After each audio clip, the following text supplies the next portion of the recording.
जिसने अखंड वृंदावन वास स्वीकार कर लिया वो भले नाना मार्ग रतोपि विभिन्न मार्गों में मन लगाए हैं, प्रिया प्रीतम में मन नहीं लगाए, पर वो वृंदावन का अखंड वास ले लिया है। दुर्मति रपि, उसकी बुद्धि शुद्ध नहीं है, मति दुर्मति है। त्यक्त स्वधर्मोपि ही, उसने अपने स्वधर्म का परित्याग कर दिया है। स्वच्छंदाचरितोपि, स्वेच्छाचारी है, मनमानी आचरण करता है, मनमानी आचरण पाप। दूर भगवत संबंध गंधोपि च, भगवत संबंध का लेस भी नहीं उसके हृदय में। कुर्वन् यत्र च काम लोभ वसतो वासम समस्तोत्तमम। बड़ी विचित्र महिमा है वृंदावन धाम के वास की। वो कुर्वन, वो काम क्रोध लोभ की ही क्रीड़ा करता है, कामी है, क्रोधी है, लोभी है, स्वेच्छाचारी है, भगवत धर्म के संबंध से बिल्कुल शून्य है, अन्य नाना मार्गों में विचरण करने वाला दुर्मति है।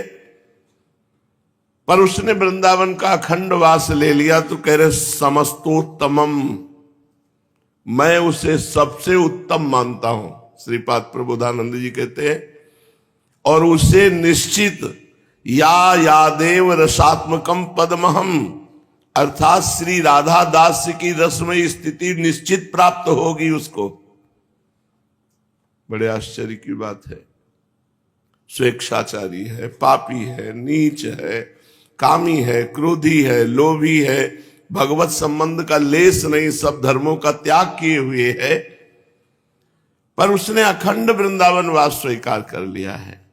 ऐसे अखंड वृंदावन वासी को राधा दास की नित्य रसमयी उपस्थिति जहां है वहां उसको पहुंचा दिया जाएगा, केवल वृंदावन वास के प्रभाव से। अब तो निश्चिंत हो जाना चाहिए।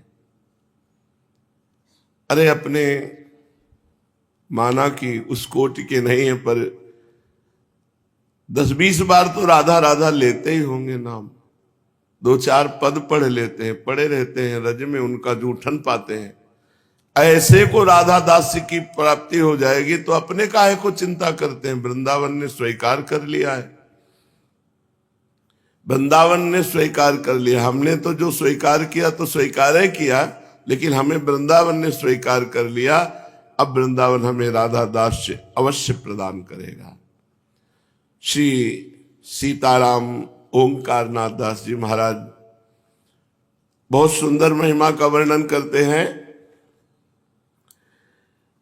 यदि गुरुदेव के चरण रज को पूरे शरीर पर मला जाए तो बहुत जल्दी वो निष्पाप हो जाएगा। इस शरीर में प्रधान 4 अस्थियां हैं, मोटी मोटी, ऊपर से नीचे तक 4 हड्डियां हैं। शरीर के पीछे 16 हड्डियां हैं और 16 दांत ऊपर, 16 दांत नीचे, 32 दांत है। 107 मर्म स्थान है, 180 जगह से जुड़ा हुआ है संधि स्थान, 180 जगह से जुड़ा हुआ है। 109 स्नायु है, 700 शिराएं हैं, 500 पेशियां हैं, 306 टोटल हड्डियां हैं और 3.5 करोड़ रोम है। कहीं कहीं 4 करोड़ आता है, कहीं कहीं 3.5 करोड़ रोम। 700 पेशियां,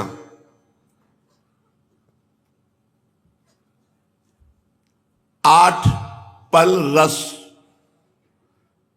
12 पल जल, 1 पृष्ठ चिल्लू भर पित्त, 1 आढ़क स्लेमा, 1 कुड़ो शुक्र पूरे शरीर में और 2 पृष्ठ मेद, और मांस। इसके अतिरिक्त जितना भोजन पाया गया उतना मलमूत्र, इतना है पूरे शरीर में। समझ में आया? जो इस शरीर में गुरु चरण रज लगाता है उसके सब पावन हो जाते हैं, परम पवित्र हो जाते हैं। महाराज जी कोई कोई कहते हैं गुरु करने की जरूरत क्या है, शास्त्रों में मंत्र लिखा है, मंत्र ले लो शास्त्रों से और जपो, गुरु बनाने की जरूरत क्या है? किसी व्यक्ति के अधीन होने की जरूरत क्या है? किसी के दासत्व को स्वीकार करने की जरूरत क्या है? पुस्तकों में अनेक मंत्र लिखे हैं, जो मन माने वो मंत्र ले लो, जप करो और मुक्त हो जाओ। गुरु बनाने की जरूरत क्या है? नहीं भाई नहीं, ऐसा कभी नहीं हुआ, कभी नहीं हो सकता। सीताराम दास जी महाराज कह रहे नहीं भाई नहीं, ऐसा कभी नहीं हुआ, कभी नहीं हो सकता।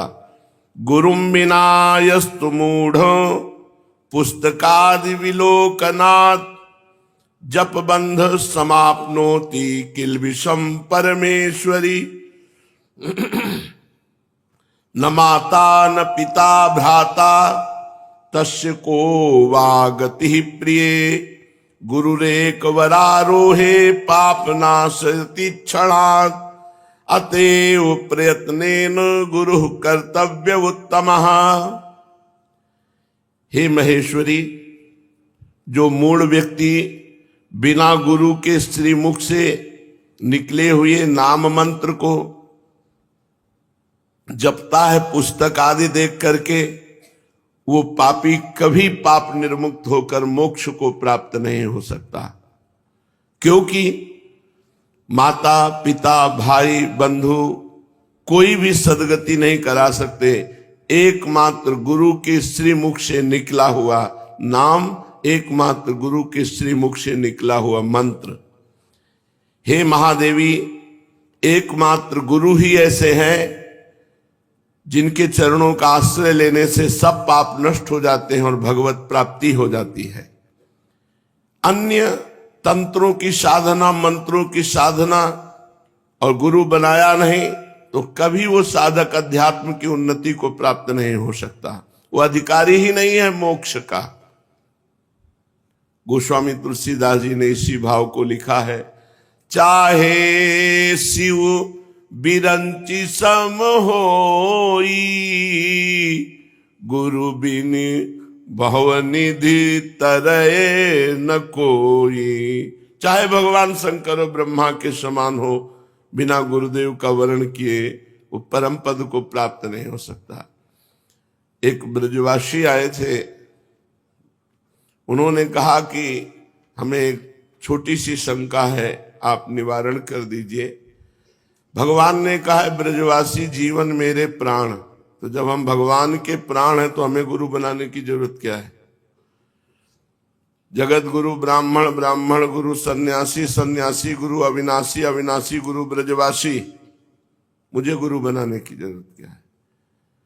हाँ, ये तो धन्य बात है, परम मंगलमयी बात है, इसको काटा नहीं जा सकता है। पर आप थोड़ा ध्यान दीजिए, स्वयं भगवान श्री कृष्ण जिनके बल पर आप कह रहे हैं, वो जब अवतार लेते हैं तो उनकी श्वास के प्रश्वास से 4 वेदों का प्रादुर्भाव हुआ। जाकी श्वास वेद श्रुति चारी, सो हरि पढ़े ये अचरज भारी।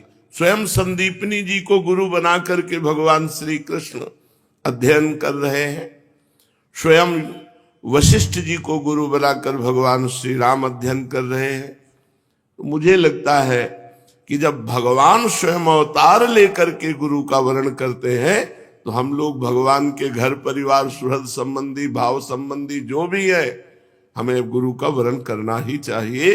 बिन गुरु भव निधि तरह न कोई, चाहे शिव बिरंच सम होई। इसका कारण क्या हो सकता है? बिना गुरु के तर नहीं सकता,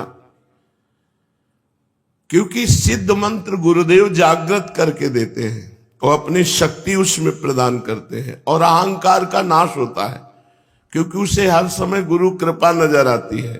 जो गुरु मंत्र देते हैं, नाम देते हैं, वो चैतन्य युक्त होता है। पीछे नाम महिमा में सुना सबीज नाम और निर्बीज नाम। जो अपने मन से नाम जपा जाता है वो निर्बीज नाम होता है, वो नाम गुरु की प्राप्ति कराएगा। जो गुरु नाम देता है वही नाम दे दे, उस सबीज नाम भगवत प्राप्ति कराता है। जब गुरु मंत्र देते हैं तो चैतन्य युक्त करके शिष्य को शक्ति प्रदान करते हैं। उसी के फल स्वरूप शिष्य बहुत कम मेहनत से, बहुत कम प्रयत्न से वो सिद्धि लाभ कर लेता है। ऐसे भी गुरु हैं जो मंत्र को चैतन्य शक्ति से युक्त करके प्रदान करते हैं। उनकी अपेक्षा पुस्तक देखकर मंत्र ग्रहण कर लेना क्या बुरा है। मंत्र प्रदान के समय गुरु के शरीर में साक्षात भगवान विराजमान रहते हैं।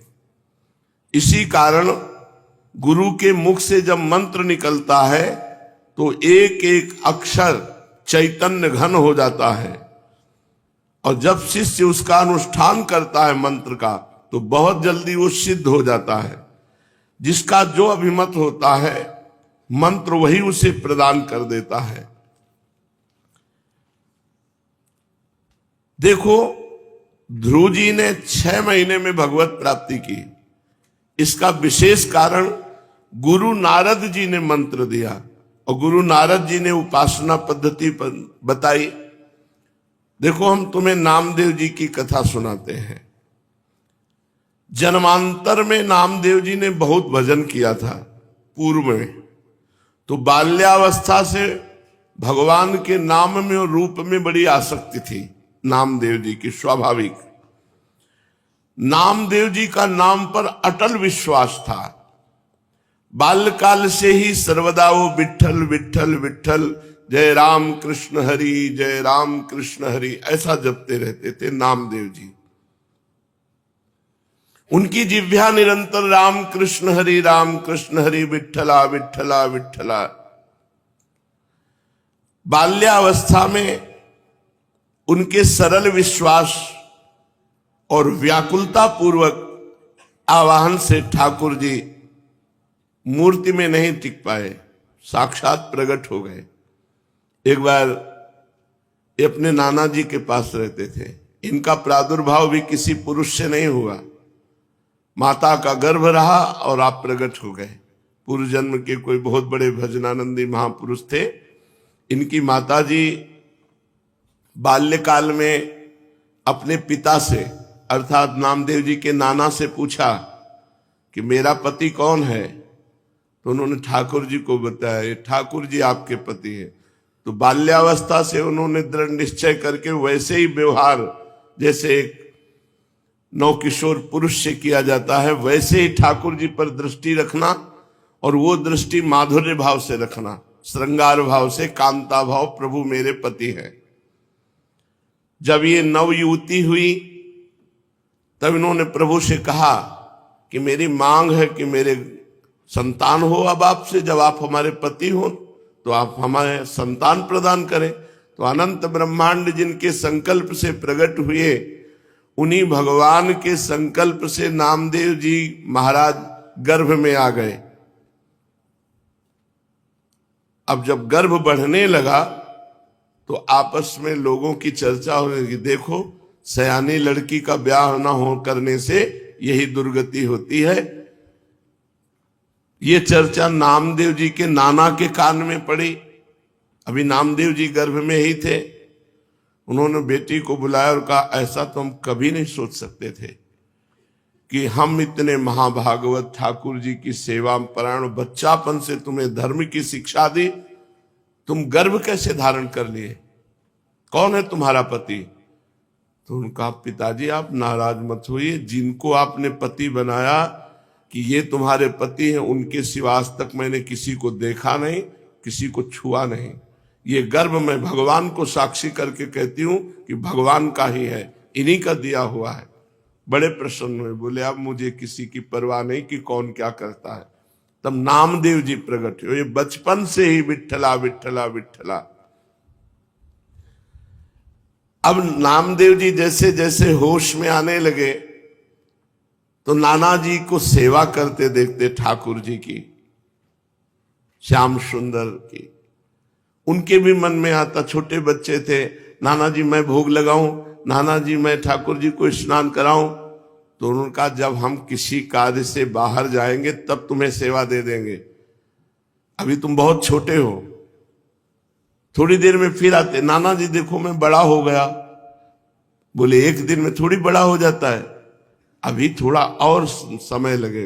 दूसरे दिन फिर अब नाना जी बड़ा हो गया। बोले ठीक है तुम सेवा के लायक बड़े हो गए हो, लेकिन जब हम जाएंगे कहीं तब। तीसरे दिन नाना जी आप कब जा रहे हैं, कहीं तो जाइए आप।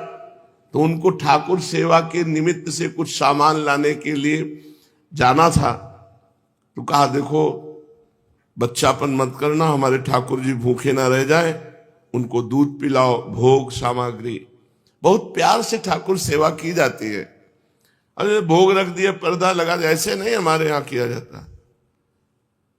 पर्दा भी लगा दिया तो पर्दा के अंदर आप बैठो, एक हाथ में पंखा हो और एक हाथ से ऐसे पवाते जा रहे हो। लाड़िले हैं, राजकुमार हैं, हमारे प्राण प्यारे हैं, अपने यहाँ ऐसे ही भोग लगाते हैं राधा पी जी को। एक लोग बैठो पद सुनाओ, दूसरा पवाओ, उनको ऐसे गान बजान के से दुलार करके पाओ। कोई भूखे थोड़ी है, तुम्हारे भाव के भूखे। 45 मिनट भोग लगता है कम से कम, ऐसे पवाया जाता है। अब नाना जी गए, बहुत नाच पड़े कि आज मुझे ठाकुर सेवा मिली है।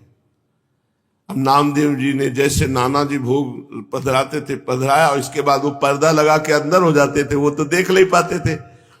तो पर्दा लगा के आप अंदर हुए। अब भोग सामग्री में जैसे जल फेरा के जल रखना, भोग लगाना। नाना जी ने कहा भूखे न रह जाएं, अगर ये भूखे रह गए और नाना जी से बता दिया तो कभी सेवा नहीं मिलेगी। नामदेव जी ने कहा ठाकुर जी पालो थे, जैसे तुम पर्दा लगा दिया वैसे भाव से पा लेते थे, तुम तो जबरदस्ती कर। बोले नहीं, पूरी थाल का पाओ। जब शिकायत करोगे नाना से कि हमें भोग, ठाकुर जी बातचीत कर रहे हैं, अपने हाथ से नामदेव जी दूध पिला रहे ठाकुर जी को। तो अत्यंत व्याकुलता और सत्य भाव कि ठाकुर जी हैं, ठाकुर जी को प्रकट होना पड़ा और दुग्ध पान किया। बड़ी प्रसिद्धि नामदेव जी की, नाम का प्रकाश। भगवान विठ्ठल उस दिन से रोज वार्ता करते थे नामदेव जी से। एक बार काशी आदि तीर्थों की यात्रा करके निवृत्तिनाथ, ज्ञानेश्वर, सोपान देव, मुक्ताबाई, नामदेव और गोरा कुम्हार जी के घर ये सब बड़े बड़े संत बैठे हुए थे। समस्त साधुजन गोरा कुम्हार भी बड़ी ऊंची के स्थिति के महात्मा थे। तो उनके यहां एक थापी पड़ी हुई थी जिससे मटकी को गोल किया जाता है। मुक्ताबाई ने ऐसे थापी उठाई और गोरा कुम्हार से कहा चाचा जी ये क्या वस्तु है। गोरा कुम्हार जी ने कहा ये थापी है। मुक्ताबाई ने कहा ये किस काम में आती है। गोरा कुम्हार ने कहा इससे मिट्टी के घड़े को ठोक ठोक करके देखा जाता है कि पक्का हो गया कि कच्चा भी है। मुक्ताबाई ने कहा अच्छा, इससे देख करके पता चलता है पीट करके कि घड़ा पक्का है या कच्चा।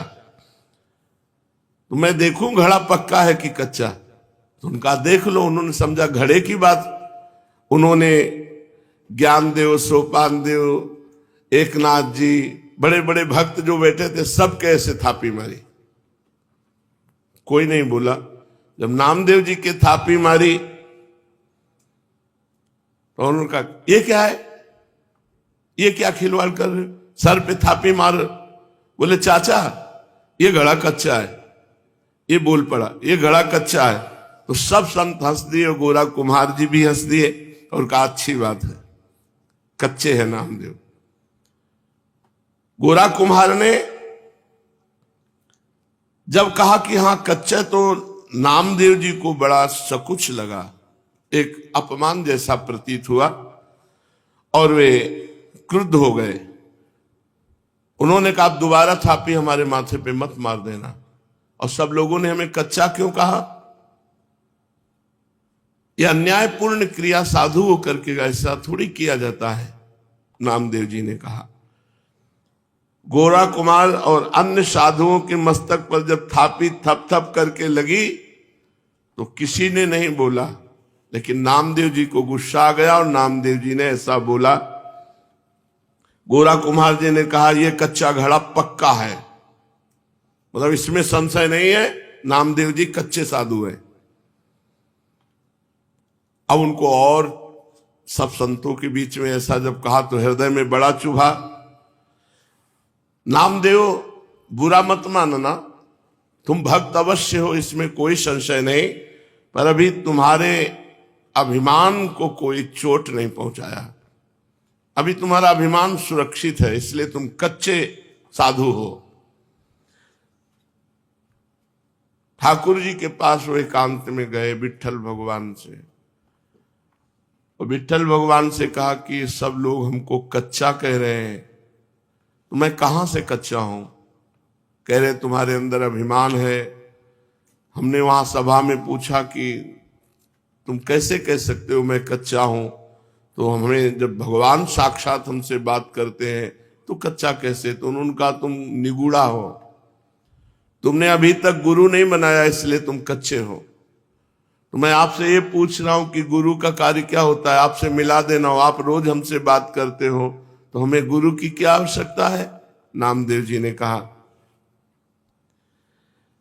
नामदेव जी अत्यंत दुखी पंढरपुर भगवान श्री विट्ठल जी से ऐसी जब प्रार्थना की, तब विट्ठल भगवान ने कहा कि जो संतों ने निर्णय किया वो सच्चा निर्णय किया है, तुम अभी कच्चे हो।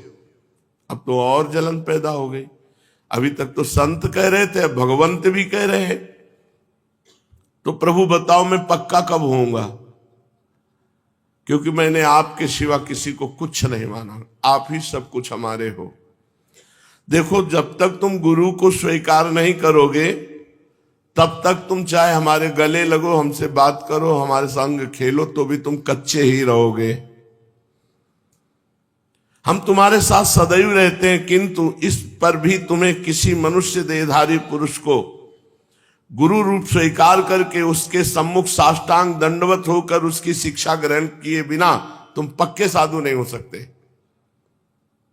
क्योंकि तुम्हारा अहंकार ज्यों कहते सुरक्षित है, जब गुरुदेव के चरणों में साष्टांग लौटोगे और उनके वचन सुनोगे तब तुम्हारा अहंकार नष्ट होगा। अतएव तुम गुरु का वर्ण करो।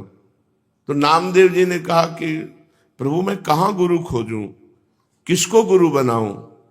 तो कहा जाओ, सामने जंगल है, उसमें एक भगवान शंकर का मंदिर है, उसमें एक विशोबा खेचर नाम के महापुरुष पड़े हुए हैं, उनको गुरु रूप में वरण कर लो। वहां गए, बड़ी विचित्र दशा देखी।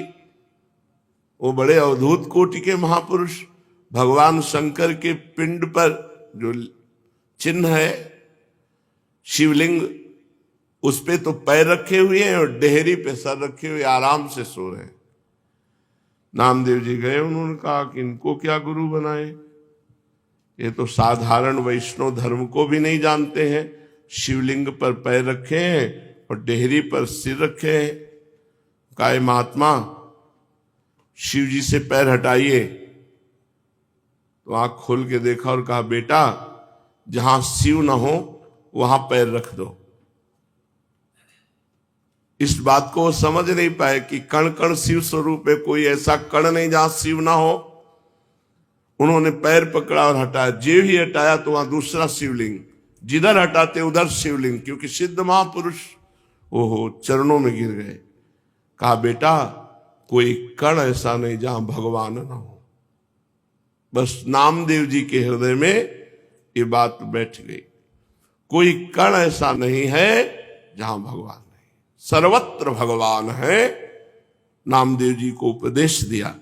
नामदेव जी ने विशोबा जी के चरणों में आत्मसमर्पण कर दिया।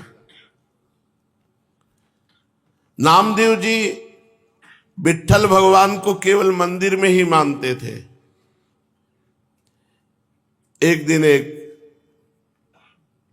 कुत्ता वो ठाकुर जी के लिए भोग बना रहे थे, रोटी बना के ऐसे रखी, घी गरम कर रहे थे, वो रोटी लेके भागा। गुरुदेव की बात याद आई, कोई कण ऐसा नहीं जहां श्री भगवान न हो। तो कुत्ते में भी भगवान है। कटोरा घी का लेके पीछे भागे चले जा रहे, प्रभु रूखी मत खाओ, घी चुपड़ा लो। नाथ अब हमसे छुप नहीं सकते, गुरुदेव की कृपा हो गई, आप ही हो। कुत्ते में भगवान को ढूंढ लिया। भगवान विट्ठल भगवान कुत्ते से प्रकट हो गए और कहा, देखा गुरु कृपा देखी, मैं ही मुक्ताबाई के हृदय में बैठकर तुम्हारे थाप मार रहा था, तो तुमने मुक्ताबाई में मुझे न देखकर मंदिर में आके शिकायत की, और आज गुरु कृपा हो गई तो कुत्ते में तुमने मेरे को पा लिया, कुत्ते में मेरा साक्षात्कार कर लिया। तो गुरु कृपा विशिष्ट है, केवल ग्रंथ से देखकर मंत्र पढ़ने से भगवत प्राप्ति नहीं होती, गुरु कृपा से होती। 6 महीने में भगवत प्राप्ति कर ली ध्रुव जी ने, क्योंकि नारद जी जैसे समर्थ गुरु द्वादशाक्षर मंत्र का उपदेश किया।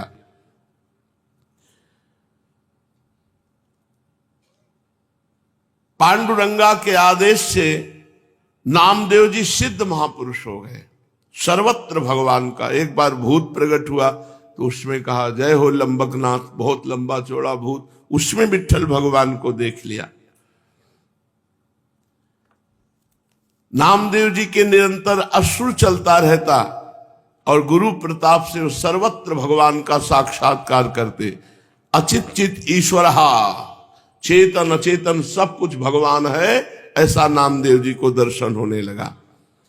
व्यास, पाराशर आदि महर्षि गण ने चेतन अचेतन सब कुछ भगवत स्वरूप लिखा, भगवत स्वरूप देखा। इसलिए नित्य गुरु की आज्ञा में रहे, प्रकृति अविकृति विश्वयोनि शुभा नाना वर्णात्मिका अजा त्रिगुण सुनिलया अव्यक्ता निर्व्यापारः परार्था महदमितसु, ऐसी दिव्य माया शक्तियों का पार पाकर वो परम पद का अधिकारी होता है जो गुरुदेव के चरणों का आश्रय ले लेता है। इस प्रकार चेतन अचेतन में सर्वत्र भगवत दर्शन कराने की सामर्थ्य केवल गुरुदेव में है। केवल मंत्र जपने से नहीं होगा कि तुम किसी किताब पुस्तक ग्रंथ से मंत्र ले लो और उसी से जपो और भगवान की प्राप्ति हो जाएगी। हमको ऐसे गुरु की जरूरत है जो आकार रूप धारण करके हमारे सामने हमको उपदेश करें, हमको डांटे, हमको दुलार करें, जिससे हम माया मुक्त हो जाएं। शिष्यस्य तद्दिनम देवी कोटि सूर्य ग्रह समहा चंद्र ग्रहण कालम ही तद्दिनम वरवर्णिनी गुरोर दर्शन मात्रेण सर्व पापै प्रमुच्यते तत्क्षणात् चलापांगी दानम कुर्याद विचक्षयाः। हे महादेवी, जिस दिन गुरु दर्शन लाभ हो जाए उस दिन शिष्य को करोड़ों सूर्य ग्रहण में दान देने का फल प्राप्त हो जाता है। हे श्रेष्ठ वर्ण वाली देवी, शिष्य के लिए वो महान चंद्र ग्रहण के समय किया हुआ दान का फल है जब गुरुदेव से संभाषण कर ले। गुरुदेव के दर्शन मात्र से करोड़ों सूर्य ग्रहण में जो दान किया जाता है वो फल प्राप्त होता है। गुरु संभाषण कर ले, गुरुदेव बात हमसे कर ले, शिष्य पाप मुक्त हो जाता है। हे चंचलांगी, विचक्षण व्यक्ति को तत्काल ही धन, शरीर बल और विविध प्रकार की सेवाओं के द्वारा गुरु को प्रसन्न कर लेना चाहिए। वही बुद्धिमान पुरुष है जो प्राण धन तन मन के द्वारा अपने गुरुदेव को प्रसन्न कर ले। गुरु सेवा, गुरुर व्यानम, गुरु स्तोत्रम, गुरुर जपा, गुरु पूजा, गुरु तिग्निर, गुरुर भक्तिर नाम यदि। हे देवी, गुरु सेवा के द्वारा गुरुदेव का ध्यान करते हुए, गुरु का स्तवन करते हुए, गुरुदेव के द्वारा दिए हुए मंत्र का जप करते हुए और गुरु पूजा करते हुए, गुरु को तृप्त करते हुए कुछ भी प्राप्त कर सकता है जीव, कुछ भी प्राप्त कर सकता है। अवश्य वो सिद्ध पुरुष हो जाता है, वो जीवन मुक्त हो जाता है जो गुरुदेव की सेवा पूजा ध्यान। ध्यान मूलम गुरु मूर्ति पूजा मूलम गुरु पदम, मंत्र मूलम गुरु वाक्यम, मोक्ष मूलम गुरु कृपा। श्रीमद् भागवत महापुराण प्रसंग चल रहा है। भगवान दत्तात्रेय जी 24 गुरुओं से शिक्षा लेकर के हम कैसे अवधूत स्थिति में रहते हैं इसका वर्णन करते हैं। कल कबूतर की शिक्षा तक चर्चा हुई थी। आज दत्तात्रेय जी कह रहे हैं कि मैंने अजगर को गुरु बनाया। प्राणियों को जैसे बिना इच्छा के, बिना किसी प्रयत्न के रोकने पर भी दुख प्राप्त होता है। कोई दुख नहीं चाहता, कोई दुख के लिए कर्म नहीं करता, कोई दुख के लिए प्रयास नहीं करता, पर जबरदस्ती दुख भोगना पड़ता है। ऐसे ही वो कहीं भी रहे, इंद्री के संबंधी सुख उसे मिलेंगे जबरदस्ती। सुख के लिए प्रयत्न न करे, प्रयत्न करे भगवत प्राप्ति के लिए। इसलिए सुख और दुख का रहस्य जानने वाले बुद्धिमान पुरुष को चाहिए कि सुख प्राप्ति के लिए प्रयत्न ना करे। जैसे बिना प्रयत्न के दुख मिल जाता है, ऐसे सुख मिल जाएगा। तुम तो प्रयत्न करो भगवत प्राप्ति के लिए। बिना मांगे, बिना इच्छा के अनायास जो मिल जाए, चाहे रूखा सूखा हो, चाहे बहुत मधुर हो, चाहे स्वादिष्ट हो, चाहे अधिक हो या थोड़ा हो, बुद्धिमान पुरुष को चाहिए कि अजगर के समान उसी को पाकर जीवन निर्वाह कर ले और सांसारिक प्रपंच कार्यों से उदासीन होकर निरंतर भगवत प्राप्ति का प्रयत्न करे। अजगर से शिक्षा ले। जैसे अजगर पड़ा रहता है, प्रारब्ध वसात उसके मुंह के सामने जो आ जाता है वो अंदर चला जाता है, उसी से पेट पालन होता है। अजगर करे न चाकरी, पंछी करे न काम, दास मलूका कह गए सबके दाता राम। मलूक दास जी ने स्वयं अनुभव किया। ऐसे ही कोई संत प्रवचन कर रहे थे इसी अजगर प्रवृत्ति का। उन्होंने सुना तो उन्होंने कहा बिना किए भगवान दे देंगे। कहा हम ना पाए तो भगवान पवा देंगे, पाना तो पड़ेगा। बोले नहीं, पवा भी देंगे। बोले इसकी परीक्षा लेंगे हम। नई अवस्था थी, तब संत नहीं हुए थे, तो गए। बहुत जंगल में एक बड़ा बरगद का पेड़ था, उसके ऊपर जाके छुप के बैठ गए। देखते हैं भगवान कैसे पवाता है। वहीं से विश्वास उनका दृढ़ हुआ। ऊपर बैठे हुए थे, इतने में राजकुमार अपने परिकर के सहित वन विहार के लिए निकला था। उसने बड़ा बट वृक्ष देखा। बोले आज यहीं अपने राजभोग पाते हैं। तो दोपहर का भोजन, बड़े बड़े सुंदर सोने की थाली, सुंदर जल, सब पेय पदार्थ, भोजन तैयार करके एकदम फिट। अब तो राजकुमार के पास हर व्यवस्था, और 2-4 सैनिक थे, वो ऐसे भ्रमण करने के लिए आए। इतने में घोड़ों की टाप सुनाई दी।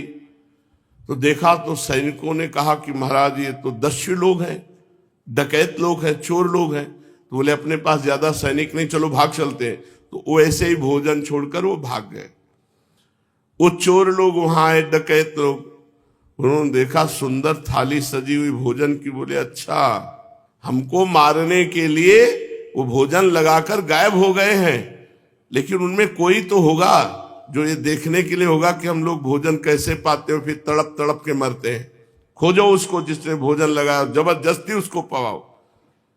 अब खोजने को शुरू किया तो ऊपर पेड़ में भी देखा तो ऊपर मलूक दास जी बैठे थे। बोले इनको उतारो। अब बंदूक की नोक से उनको नीचे उतारा गया। बोले पाओ। बोले नहीं, हाँ हमारे लिए जहर मिला के रखा है, अपना ना कहता है, जबरदस्ती पाओ। तो उनके आदमी हाथ से उठा के रसगुल्ला पवा रहे, अमुक अमुक चीज पर। वो कह रहे मान गए प्रभु, मान गए कि आप बिना पाए भी पवा देते हो। बोले जब पूरा ठास ठास के पवा दिया, बोले अब मरने दो इसको यहीं। वो छोड़ के चले, वो नाच पड़े। प्रभु बड़े विचित्र हो आप, राज भोग और वो भी अपने हाथ से हमको पवाया, धन्य है प्रभु। तभी लिखा उन्होंने, अजगर करे न चाकरी, पंछी करे न काम, दास मलूका कह गए सबके दाता राम। उसी दिन से उन्होंने संन्यास ले लिया और बहुत बड़े सिद्ध महापुरुष मलुकदास जी हुए। यदि भोजन ना मिले तो जैसे अजगर कई दिन तक भूखा रहता है, ऐसे प्रारब्ध समझ करके कोई चेष्टा ना करे, बहुत दिन तक भूखा ही पड़ा रहे। ये मैंने अजगर से शिक्षा ली। शरीर में मनोबल, इंद्रिय बल, देह बल तीनों हो तब भी निश्चेष्ट रहे, निद्रा रहित होने पर भी सोया हुआ सा रहे, और कर्मेंद्रियों के होने पर भी उनसे कोई चेष्टा न करे। राजन, मैंने अजगर से शिक्षा ग्रहण की। फिर मैंने समुद्र को गुरु बनाया। साधक को सदैव अथाह भाव वाला होना चाहिए, इतना प्रसन्न और गंभीर कि कोई जान ही न पावे कि आखिरकार ये चीज क्या है। इतना गंभीर रहना चाहिए, अपने को गुप्त रखना चाहिए कि कोई कितनी भी थाह लेना चाहे वो जैसे समुद्र की कोई थाह नहीं पा सकता, ऐसे साधु की कोई थाह नहीं पा सकता कि है क्या ये। साधु का भाव अथाह, अपार, असीम होना चाहिए। और जैसे बहुत सी नदियां समुद्र में गिरती, कभी उफान नहीं भरता समुद्र, ऐसे बहुत सा वैभव, सुख सामग्री एकत्रित हो जाए, कभी उफान नहीं भरना चाहिए, अभिमान नहीं करना चाहिए। जैसे ज्वार भाटे और तरंगों से रहित शांत समुद्र। देखो, समुद्र वर्षा ऋतु में नदियों की बाढ़ के कारण बढ़ता नहीं और ग्रीष्म ऋतु में घटता नहीं, वैसे ही भगवत परायण साधक को चाहिए कि खूब सांसारिक वैभव इकट्ठा हो जाए तो प्रफुल्लित ना हो, और सब नष्ट हो जाए तो उदास ना हो। ये शिक्षा हमने समुद्र से ली। फिर राजन, मैंने पतिंगे को गुरु बनाया। पतिंगे से शिक्षा ली कि जैसे वो रूप पर मोहित होकर आग में कूद पड़ता है, जल मरता है, वैसे ही साधक जब अपनी इंद्रियों को वश में नहीं रखता तो स्त्री को देखकर उसके हाव भाव पर लट्टू हो जाता है और घोर अंधकार में, नरक में गिरकर अपना सत्यानाश कर लेता है। सचमुच स्त्री देवताओं की वह माया है जिससे जीव भगवान या मोक्ष प्राप्ति से वंचित रह जाता है। जो मूल कामिनी, कंचन, गहने, कपड़े आदि नाशवान माइक पदार्थों में फंसा हुआ है और जिसकी संपूर्ण चित्तवृत्ति उनके उपभोग के लिए ही लालायित है, वह अपनी विवेक बुद्धि खोकर पतिंगे के समान नष्ट हो जाता है। मैंने ये पतिंगे से शिक्षा ग्रहण की कि कभी किसी रूप पर आसक्त नहीं होना चाहिए। नहीं, पतिंगा जैसे लौ पर आसक्त होकर नष्ट हो जाता है, ऐसे वो किसी रूप पर आसक्त होकर नष्ट हो जाएगा। निवृत्ति परायण साधक को चाहिए, विरक्त साधक को, कि वो भौरे के समान, जैसे भौरा कई फूलों से पराग लेकर अपना काम चलाता है, ऐसे माधुकरी वृत्ति से जीवन यापन करे। भौरे से मैंने ये शिक्षा ग्रहण की कि विरक्त संत को चाहिए कि कई घरों से प्राप्त हुए अन्न के द्वारा अपना उदर पोषण करे, थोड़ा थोड़ा कई घरों से ले ले, और माधुकरी वृत्ति से युक्त। अगर वो एक घर में लेगा तो जैसे भौरा कमल में आसक्त हो जाता है तो फिर उसी में बंध जाता है और नष्ट हो जाता है, ऐसे विरक्त को चाहिए किसी एक गृहस्थ से कई दिन तक बराबर भोजन न करे। उचित तो यही है कि 5 घरों का भोजन एकत्रित करके एक बार पेट भरे, एक एक रोटी ले ले, आधी आधी रोटी ले ले। जिस प्रकार भौरा विभिन्न पुष्पों से, चाहे छोटे हो या बड़े, उनका सार संग्रह करता है, वैसे ही बुद्धिमान पुरुष को चाहिए छोटे बड़े शास्त्रों से उनका सार निचोड़ ले। राजन, फिर मैंने मधुमक्खी को गुरु बनाया। मधुमक्खी से ये शिक्षा ग्रहण की है कि विरक्त को दूसरे दिन के लिए कोई वस्तु संग्रह नहीं करनी चाहिए। वो पात्र में या हाथ में भोजन ले ले और जितना पेट में रख पावे उतना रख ले। अगर संग्रह करेगा तो मारा जाएगा। जैसे मधुमक्खी खूब इकट्ठा करती मेहनत करके शहद, और शहद लेने वाला आता है मधुमक्खियों को भी मारता है और शहद भी ले जाता है, ऐसे यदि विरक्त होकर धन वैभव नाना प्रकार की सामग्री संग्रह करेगा तो मारा जाएगा, काल के द्वारा नष्ट कर दिया जाएगा। उसके हृदय में इन सब से राग हो जाता है, इतना बड़ा महल हमारा, इतना रुपए, इतने शिष्य, इतना वैभव। अब मरने के समय इसी राग से उसकी दुर्गति हो जाती है। फिर राजन मैंने हाथी को गुरु बनाया। उससे ये शिक्षा ली कि विरक्त संत को काठ की बनी हुई स्त्री का भी स्पर्श नहीं करना चाहिए। यदि वो ऐसा करेगा तो हाथिनी के अंग संग से जैसे हाथी बांध दिया जाता है वैसे बंध जाएगा हाथी। वैसे ही विरक्त यदि स्त्री का स्पर्श करेगा तो वो उसकी आसक्ति में बंध जाएगा।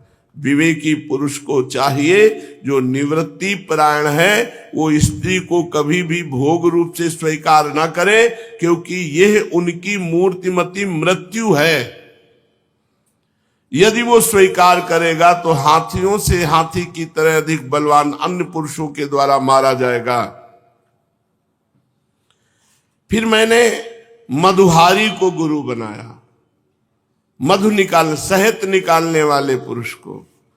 संसार के लोभी पुरुष बड़ी कठिनाई से धन का संचय करते हैं, किंतु वह संचित धन न किसी को दान करते हैं, न स्वयं उसका उपभोग ही करते हैं। बस जैसे मधु निकालने वाला मधुमक्खियों द्वारा संचित शहद को निकाल ले जाता है, वैसे उनके संचित धन को भी उसकी टो रखने वाला कोई दूसरा पुरुष ही भोगता है। इसलिए विरक्त को संग्रह करके अपने जीवन में अपने जीवन को नष्ट नहीं करना चाहिए। कुछ नहीं, एक पाई अपने पास नहीं होनी चाहिए। तुम देखते हो ना कि मधुहारी मधुमक्खियों का जोड़ा हुआ शहद मधुमक्खियों के खाने के पहले ही साफ कर जाता है।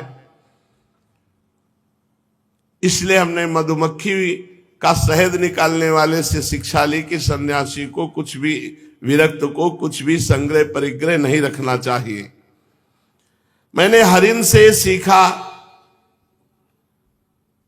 कि वनवासी सन्यासी को कभी विषय संबंधी फिल्मी गाने नहीं सुनने चाहिए, विषय संबंधी गीत नहीं सुनने चाहिए, विषय संबंधी नृत्य आदि नहीं देखना चाहिए।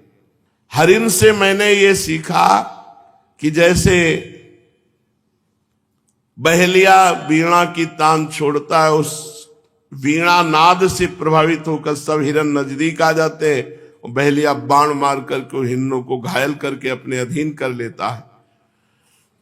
इस बात की शिक्षा ली कि निवृत्ति परायण संत को फिल्मी गाने नहीं सुनने चाहिए, ऐसे गानों के वीडियो नहीं देखने चाहिए जिनमें माताएं बहनें नृत्य कर रही हैं, ऐसी बातें नहीं, क्योंकि उनके हाव भाव को देखकर हमारे भाव बिगड़ सकते हैं। देखो, तुम्हें इस बात का पता है कि हरिणी के गर्भ से पैदा हुए श्रृंगी ऋषि स्त्रियों के गाना बजाना को ही देख करके वो कठपुतली बन गए उनके हाथ की। पीछे प्रसंग सुना चुके हैं इस श्रृंग ऋषि का। ये मैंने हिरण से शिक्षा ली कि विरक्त साधक को विषयी गाने नहीं सुनने चाहिए। फिर मैंने मछली को गुरु बनाया। मछली से सीखा कि जैसे मछली कांटे में लगे हुए मांस के टुकड़े के लोभ से अपने प्राण गंवा देती है, वैसे ही ये भोग जो है ये दुर्बुद्धि मनुष्य को मत कर व्याकुल कर देते हैं, जिह्वा के वश में हो जाते हो, मारा जाता है। यहां भगवान दत्तात्रेय जी कह रहे हैं कि मैंने इन गुरुओं से शिक्षा ली है। जैसे हाथी हाथिनी के संग से बंद करके मारा जाता है, बहुत समझ। और ये कोई चतुराई ना सोचे कि मैं बच जाऊंगा, ऐसा फिसलन है कि उसमें फिसल ही जाएगा। नारी नयन सर जा ही न लागा। बहुत विचित्र भगवान की माया है। मछली से मैंने सीख ली कि मछली को कांटा नहीं दिखाई देता, उसे मांस का टुकड़ा दिखाई देता, चारा दिखाई देता। जो ही चारा निगलती वो कांटा फंस जाता है, वो अपने प्राण गंवा देती है जिह्वा के वश में। इसलिए विवेकी पुरुष को चाहिए इंद्रियाणि जयंत्याशु निराहारा मनीषिणः वर्जयित्वा तु रसनम तन्निरन्नस्य वर्धते। ज्यादा रसीला अन्न न खाए, स्वादिष्ट अन्न न पावे, ज्यादा मेवा मिष्ठानों खीर और हलवा पूरी रसगुल्ला नहीं तो फिर भजन नहीं होगा और संसार का चिंतन होगा। रसेंद्री के वश से ही साधु मारा जाता है, साधक मारा जाता है। कह रहे जैसे मछली को केवल चारा दिखाई देता है, उसमें कांटा नहीं दिखाई देता, ऐसे साधु यदि अच्छे अच्छे हलवा पूरी पाएगा ना तो जिस कामना से पवाया जा रहा है वही कामना से युक्त हो जाएगा। विवेकी पुरुष भोजन बंद करके दूसरी इंद्रियों पर तो बहुत शीघ्र विजय प्राप्त कर लेता है, परंतु रसेंद्री पर नहीं। रसेंद्री से अगर विजय प्राप्त हो जाए तो 10 इंद्रियों का विजेता हो गया। एक इंद्री 9 इंद्रियों पर विजय प्राप्त कर ले, रसेंद्री पे नहीं तो जितेंद्री नहीं माना जाएगा, और एक इंद्री रसेंद्री पर विजय प्राप्त कर ले तो जितेंद्री माना जाएगा। हे नृपनंदन, प्राचीन काल की बात है, मैंने एक वैश्या को गुरु बनाया, पिंगला वैश्या को। विदेह नगरी मिथिला में एक वैश्या रहती थी, उसका नाम था पिंगला। मैंने उसको गुरु बनाकर जो शिक्षा ग्रहण की, तुम सावधान होकर सुनो। वो स्वेच्छाचारिणी तो थी ही, स्वेच्छाचारिणी मतलब रोज नए नए पुरुषों से व्यभिचार करना, और रूपवती भी थी, और मिथिला नगरी में रहती थी, ज्ञानियों की नगरी में। एक दिन रात्रि के समय वो सज धज करके अपने घर के बाहर बैठ गई, और जिस पुरुष को देखती वो यही सोचती है मेरे पास ही आ रहा है, धन देगा और मेरा उपभोग करेगा। हे राजन, वैश्या को पुरुष की नहीं कामना थी, धन की कामना थी। आएगा, धन देगा और मेरा उपभोग करेगा। अब इतनी कामना दृढ़ हो गई कि जो पुरुष आता उसको वो सोच लेती ये मेरे पास ही आ रहा, फिर वो निकल जाता। भगवान की ऐसी लीला कि रात्रि के 12 बज गए, एक भी पुरुष उसके पास नहीं, और निकलते वहां से जो निकलता उसी के प्रति कामना हो जाती। वो संकेत जीवनी वैश्या ये सोचती कि अब की बार कोई आएगा, अब की बार कोई आएगा, हृदय जलने लगा। उसके चित्त की ये दुराशा इतनी बढ़ गई कि दरवाजे पर खड़ी होकर के बस उसी रास्ते को देखती रही। ना नींद है, न भूख है, न प्यास है, केवल वह धनी पुरुष आ जाए। आधी रात हो गई। राजन, सचमुच आशा, वो भी धन की, भोग की, बहुत बुरी है। धनी की बाट जोहते जोहते उसका मुख सूख गया, चित्त व्याकुल हो गया। भगवान की कृपा से उसे बड़ा वैराग्य हुआ इस वृत्ति से। बड़ी दुख बुद्धि हो गई कि घृणा आ रही अपने जीवन पर। मैं शाम से बैठी हूं, हर पुरुष को देख रही हूं गंदी दृष्टि से। वैराग्य की भावना जागृत हुई और उसने एक गीत गाया, वो मैं तुम्हें सुनाता हूं।